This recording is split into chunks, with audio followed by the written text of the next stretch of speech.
You are now locked into Interconnected Voices. Interconnected voices. Can we just deep it for a sec that we're literally in the midst of a global pandemic and there's a whole civil war happening in Ethiopia? So why now, in a time where the whole world is dealing with a crisis?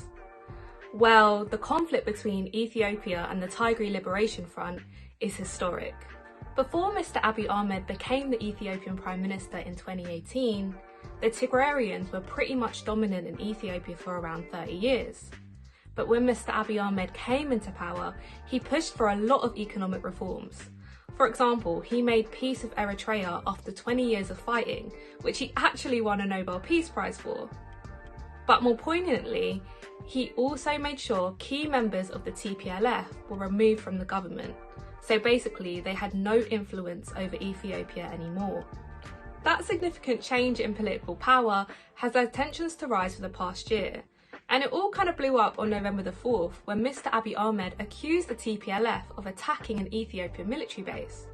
However, the TPLF stated that Mr. Abiy Ahmed actually made this up just so he could invade Tigray. A few days after the Prime Minister's troops invaded Tigray, Amnesty International reported that hundreds of people had been killed in an attack with knives and machetes. Most of them were innocent day labourers. The maddest thing about this is, journalists and aid groups have been prevented from entering Tigray. The Ethiopian government has made it that no one can help anyone who is potentially a victim of this civil war.